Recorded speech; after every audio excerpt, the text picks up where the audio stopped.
بذكر أول مرة اعتكفت فيها في جامع الحنابلة، يمكن من شي 25 سنة.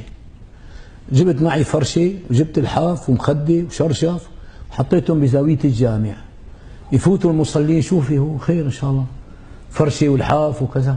قال والله هنا عندنا طالب شريعة معتكف. شو يعني معتكف؟ يعني بينام بالجامع. هيك الله قال له ينام بالجامع؟ ايه الله قال له سبحانه وتعالى ينام بالجامع. يعني أبي يبعث لي خبر على الجامع، هلا هيك الله قال لك سبحانه وتعالى تترك شغلك تنام بالجامع؟ ايه يابا الله سبحانه وتعالى قال لي اترك شغلك ونام بالجامع. هنا فأنا كنت اشتغل كل يوم ب100 ورقة. معلومك الاعتكاف العشر الأخير من رمضان، يعني 9 أيام هدول معتكف فيهم بيروح علي 900 ليرة. طيب كانت المية من 25 سنة، المية 100 كانت، يعني بدي اجيب لحمة للبيت مشان لحمة العيد، وبدي اجيب لهم ايه نعم معي اغراض، بدي اجيب لهم حلويات. قعدت بالجامع لا شغلة ولا مشغلة، صلاة وعبادة وقراءة قرآن.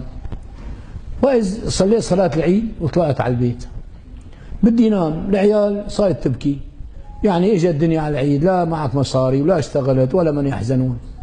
والله حطيت راسي بدي نام، اجت فيقتني، لك لسه ما غفلت، فيقتني قالت له قوم اجى شيخك. يا لطيف شو كرهت الشيخ ساعتها.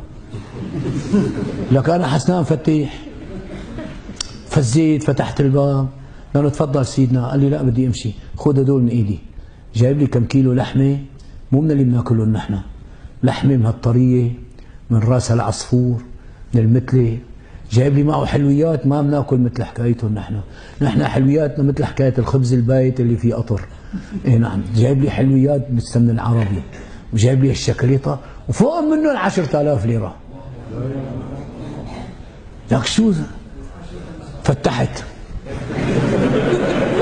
لك اهلين بالشيخ، قلت له لك والله احلى شيخ، تفضل سيدنا. قال لي لا خليني اروح.